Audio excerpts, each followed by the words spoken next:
ध्यानाभ्यास के लिए कृपया अपने नेत्रों को बंद कर लें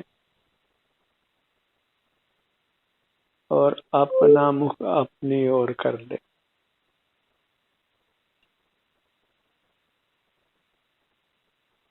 अपना मुख अपनी ओर करना सुख का मार्ग है और पर की ओर करना दुख का मार्ग है।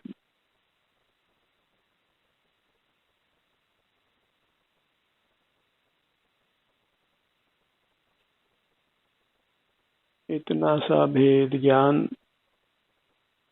प्राप्त कर जीव परमात्म दशा को प्राप्त करता है। अपना मुख अपनी ओर करके, अपना मुख अपनी ओर करके रखने से अल्पकाल में ही जीव परमात्मा होता है, मूर्त के बंधन से मुक्त होता है, फिर कभी मूर्त के साथ नहीं बनता और अपने उत्तम अविनाशी सुख को भोगता है। इतने सी ही मोक्ष मार्ग की देशना है। इतने से ज्ञान से ही जीव संसार के सकल दुखों से मुक्त हो सकता है। इससे अधिक ज्ञान वह सब विकल्प ही उत्पन्न करता है, संसार को दीर्घ ही करता है, मोक्ष मार्ग में सहायक नहीं होता। अपना मुख अपनी ओर करने को ही ध्यान कहते हैं,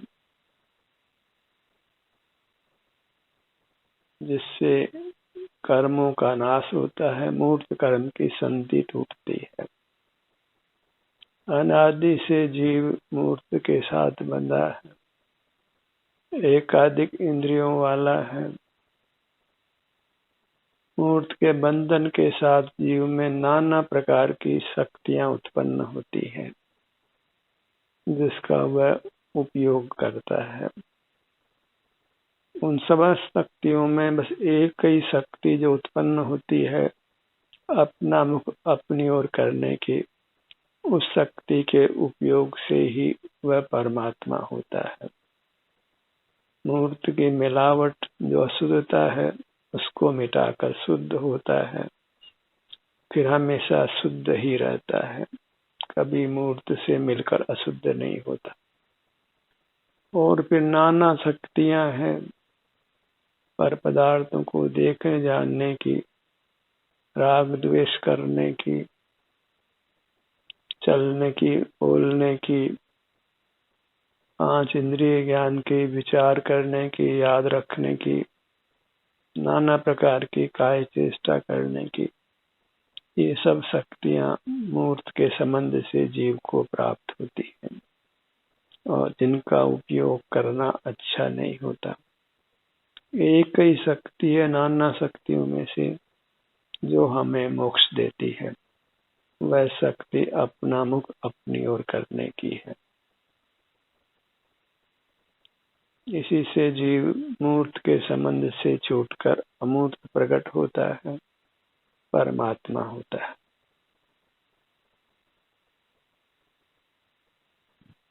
अपना मुख अपनी ओर करने से कर्म की संधि टूटती है, जिससे जीव निराकुलता का अनुभव करता है, राग द्वेष का अभाव होता है, जीव वीतराग होता है, उससे वह सुख का अनुभव करता है। जब परमुख होता है मन इंद्रिय मस्तिष्क की सहायता से, तो फिर नियम से उसको राग द्वेष होता है और राग द्वेष का होना ही वास्तव में दुख है और राग द्वेष का नहीं होना ही वास्तव में सुख है। राग द्वेष को आकुलता कहते हैं और वीतरागता को निराकुलता। जहाँ राग द्वेष नहीं होते, वहाँ जीव का स्वाभाविक सुख प्रकट होकर अनुभव में आता है। तो हमें अपने आप को राग द्वेष जो कि आकुलता रूप है उससे बचाना है और उसके लिए बहिर्दृष्टि को, बहिर्मुखता को रोकना है। और अंतर्मुख रहना है, अपने सन्मुख रहना है। उसके लिए अपने विस्तार को पहचानना है। अंतर्दृष्टि से हमें हमारा विस्तार अनुभव में आता है कि सिर से पांव तक मेरा विस्तार है, और वह उसके हम सन्मुख होते हैं तो हमें वीतरागता होती है, और वीतरागता का होना ही सुख है। राग द्वेष ही हमारे स्वभाव का घात करते हैं, और राग द्वेष के अभाव से हमारा स्वभाव सुख, जो सुख है वो प्रकट हो जाता है।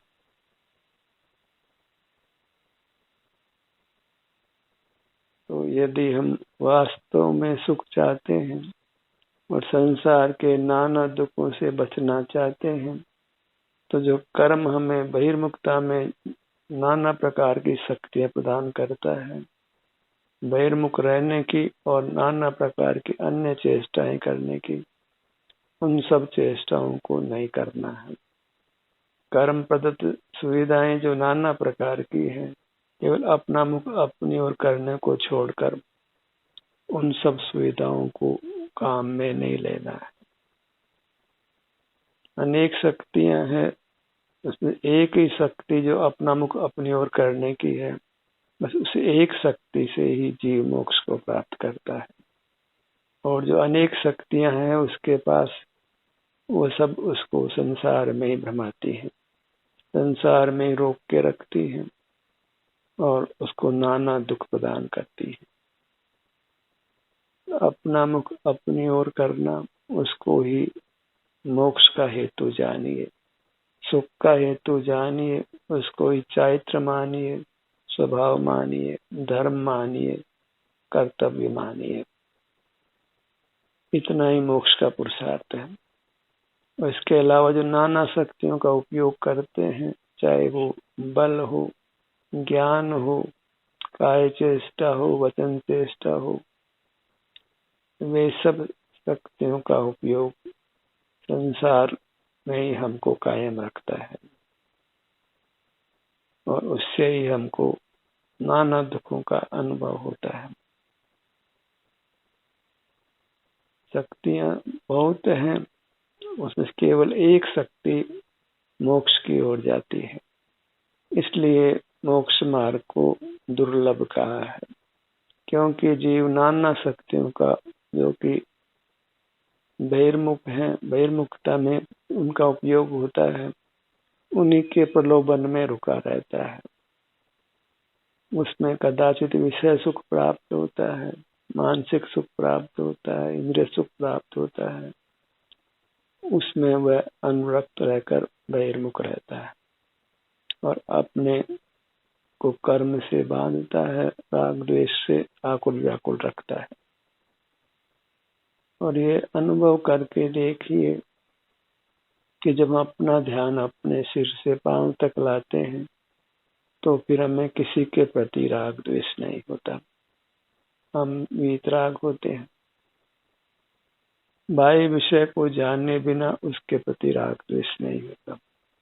राग द्वेष के लिए जरूरी है कि उसका कोई विषय बने, क्योंकि अभाव के प्रति राग द्वेष नहीं होता। जिस व्यक्ति को, जिस पदार्थ को हमने जाना ही नहीं है, उसके प्रति राग द्वेष नहीं होता है।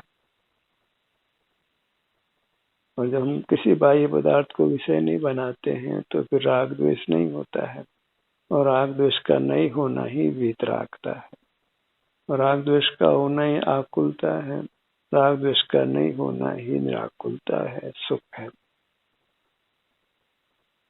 अपने आप को अंतर्मुख करके राग द्वेष से बचाइए, क्योंकि राग द्वेष से ही कर्म का मूर्त का बंधन होता है, और राग द्वेष के नहीं होने से ही बंधन नहीं होता और पूर्वबद्ध कर्म भी नष्ट होता है। इतना सश्रुत ज्ञान है जिसको उपयोगी माना गया है, और अधिक विस्तार से बस हो, क्योंकि अधिक विस्तार फिर हमको विकल्पों में रोकता है और अपने मोक्ष मार्ग से दूर रखता है।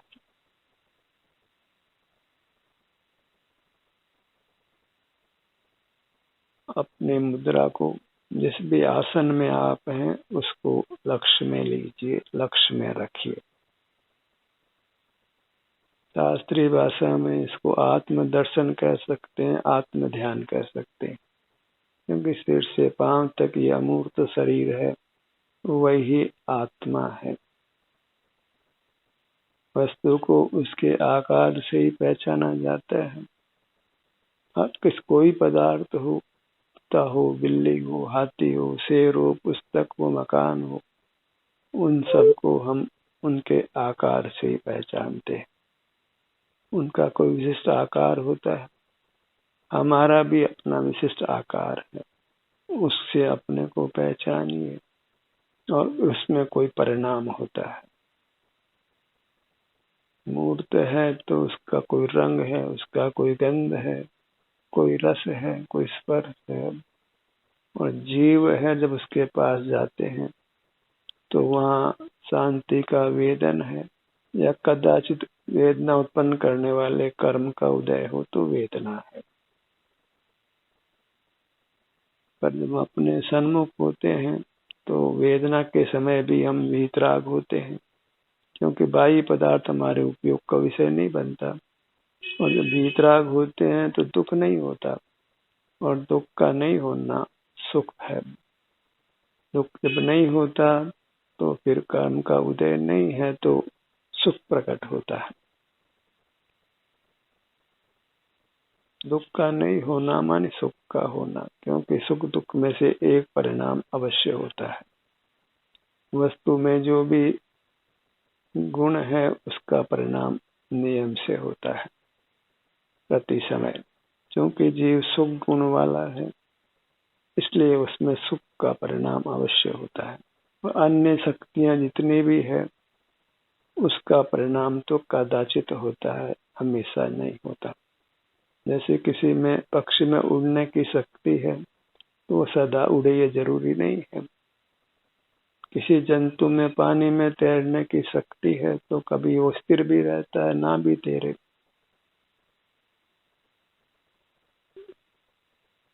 जीव में बहिर्मुखता में राग उत्पन्न होता है, जब अंतर्मुख हो तो राग उत्पन्न नहीं होता है। तो राग उत्पन्न करने की, द्वेष उत्पन्न करने की जो उसमें शक्ति है उसका परिणाम सदा नहीं होता है।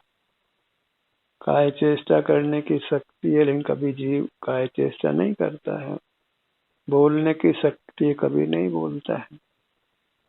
तो अन्य जितनी भी शक्तियां हैं वह उसका उपयोग कदाचित होता है, सदा नहीं होता है।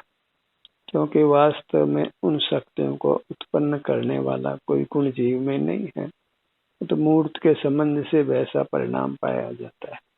पर जीव में सुख नाम का गुण है, और उससे उसकी काया में सुख या दुख दो में से एक स्थिति नियम से होती है, और वह सुख शक्ति ही वास्तव में प्रधान है, क्योंकि वह स्थायी शक्ति है। और जो शक्ति होती है, जो गुण होता है, उसका परिणाम नियम से हमेशा होता है, और अपने को हमें उस शक्ति के परिणाम से ही पहचानना है। अन्य शक्तियों का परिणाम कभी हो कभी ना भी हो। जो चलता है, जो जीव है, ऐसी परिभाषा करें तो जब नहीं चल रहा है तो उसको जीव नहीं मान सकेंगे। जो बोलता है उसको जीव कहेंगे तो नहीं बोलता है, तो जीव नहीं मानना पड़ेगा।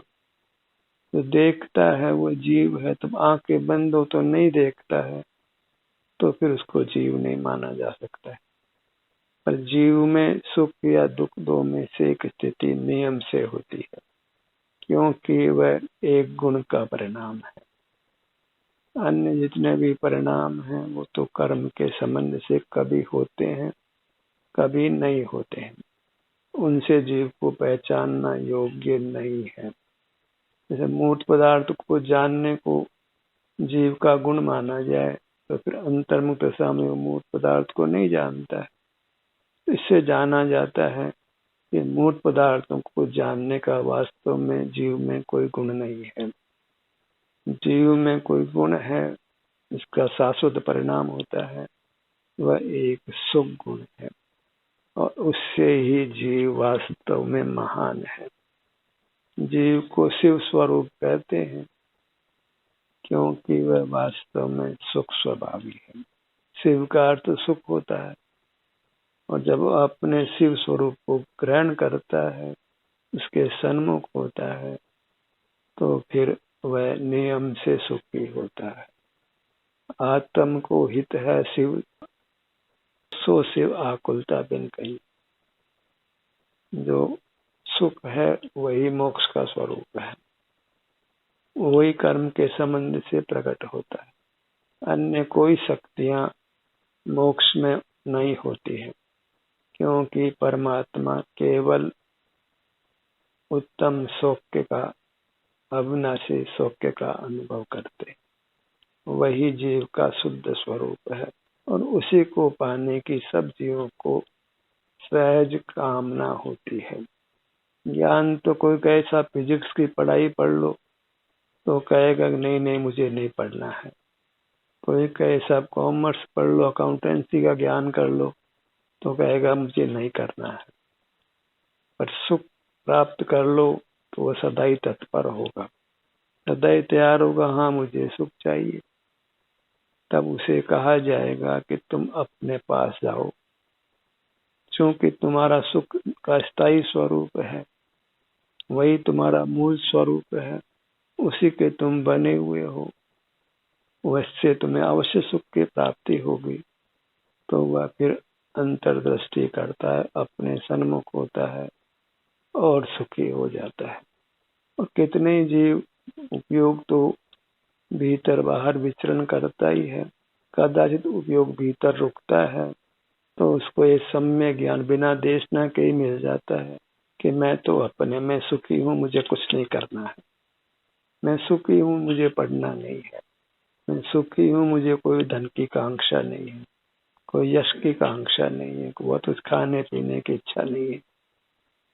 तो अपने पास आया तो उसको ये ज्ञान पैदा हो जाता है कि मुझे अपने सन्मुख ही रहना है और मुझे कुछ नहीं चाहिए। उसको समझ आ जाती है कि कम से कम पदार्थों के आश्रय से ही जीना है, और अगर सर्वथा निराश्रय से जिया जा सके तो उससे उत्तम कुछ भी नहीं है। अत्यंत स्वावलंबी होने की भावना जागृत हो जाती है अपने सन्मुख होने से। कहने का प्रयोजन यह है कि परावलंबन छोड़ो। मोक्ष मार्ग जानने के लिए भी वास्तव में परावलंबी होना योग्य नहीं है। अपने पास जाइए और आपको मोक्ष मिल जाएगा, मोक्ष मार्ग मिल जाएगा, समीचीन ज्ञान पैदा हो जाएगा, आप वितराग होंगे, आपको सुख अनुभव में आएगा, और सुख ही आपको मार्ग दिखाता है, क्योंकि सुख की कामना है। जहाँ सुख मिलता है वहाँ सहज प्रवृत्ति होती है। भले आप विचार मत करो, ये मार्ग ऐसा विकल्प भी मत करो, पर चूंकि जीव को सुख की कामना है तो जहाँ सुख मिलता है वहाँ सहज ही प्रवृत्ति होती है, उधर मुख होता है। वृक्ष भी जहाँ पानी होता है उसकी जड़ें उधर की हो जाती है।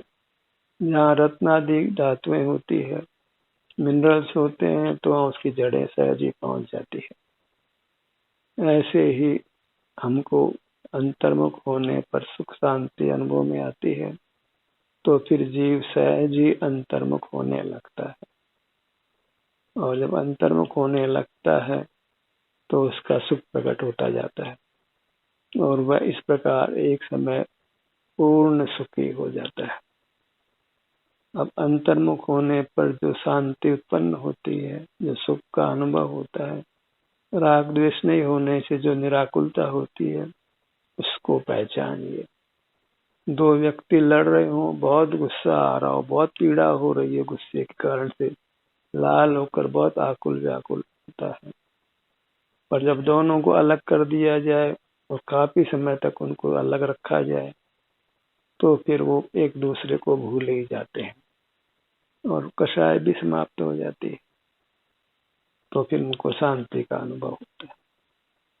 लड़ते हुए व्यक्तियों को अलग कर दिया जाए तो फिर वो शांत होकर बैठ ही जाते हैं और अपने नॉर्मल से में आ जाते हैं, क्योंकि जब शत्रु सामने हो तो फिर हाथापाई करता है, जब शत्रु सामने नहीं हो तो सहज शांत हो जाता है। तो सहज शांति का कारण क्या है कि हम परमुख नहीं हो। परमुख नहीं हो तो सतह ही स्वमुख होते हैं। जब स्वमुख होते हैं तो वीतराग होते हैं, और वीतराग होते हैं तो हम सुखी हो जाते हैं। अनुभव से ही समझ पैदा होती। फिर भी उस मार्ग की पुष्टि के लिए इतनी बात कही जाती है, उस श्रद्धान को दृढ़ करने के लिए इतनी बात कही जाती है।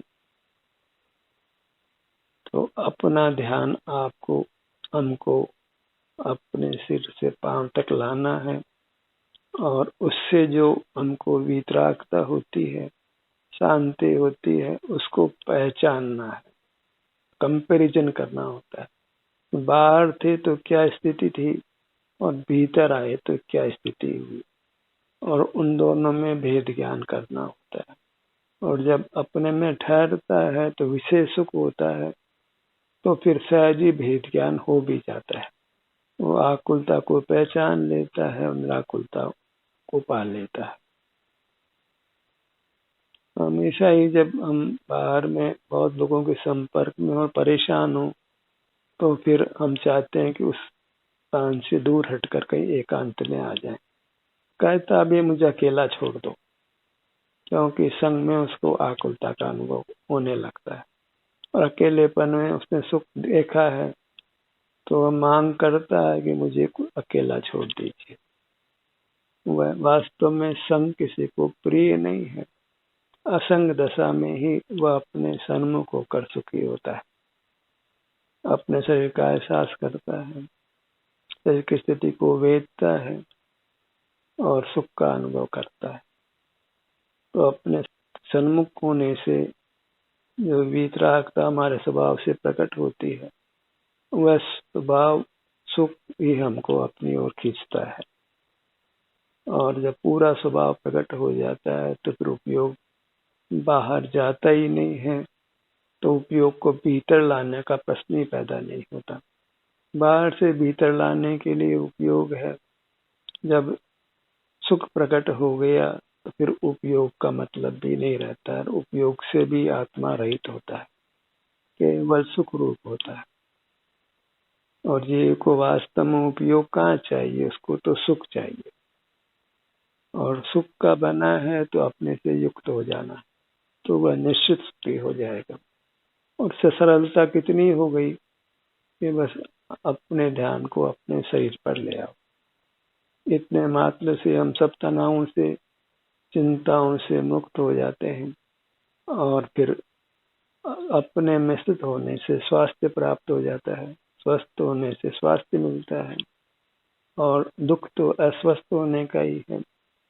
बहिर्मुख होते हैं तो कषाय से हमारा शरीर खराब होता है, अस्वस्थ होता है।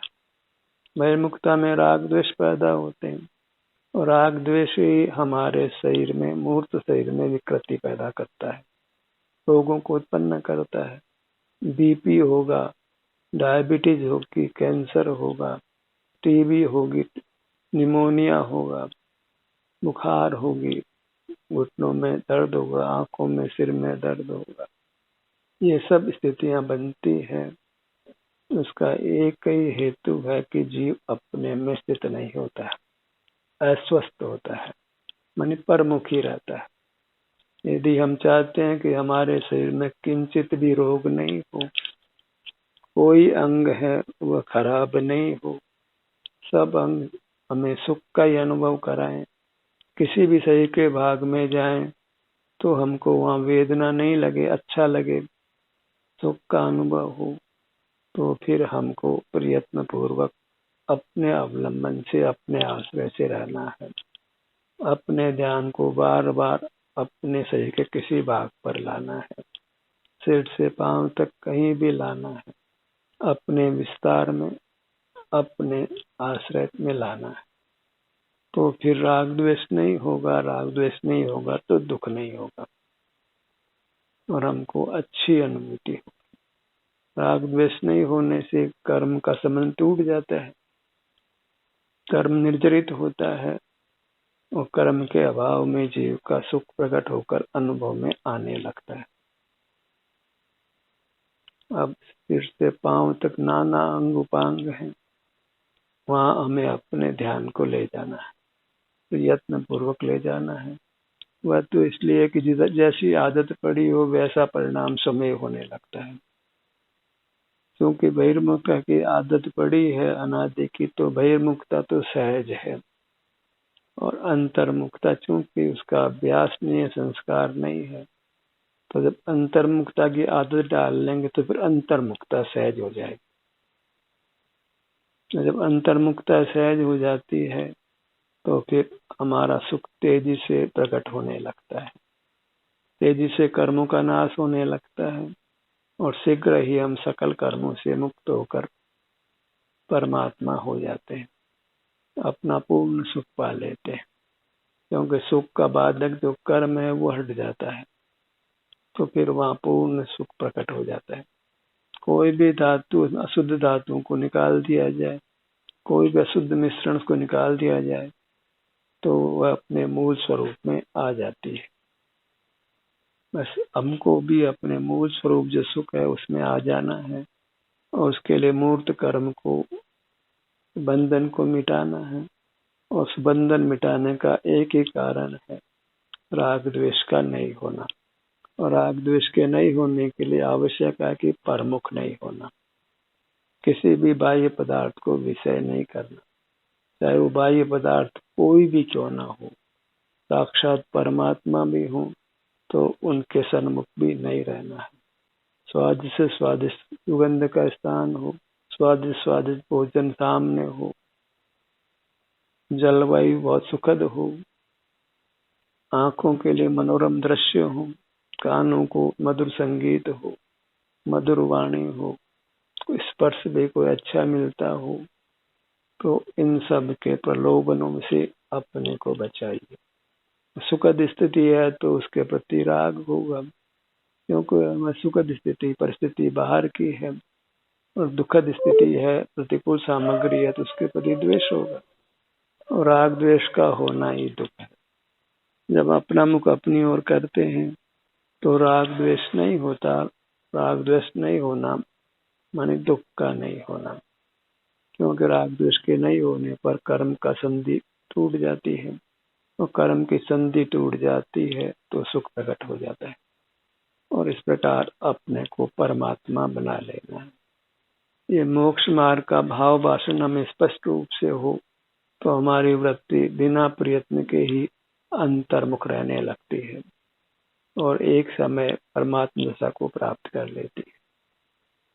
ध्यान का ये सत्र यहीं समाप्त होता है। आपकी सहभागिता के लिए धन्यवाद।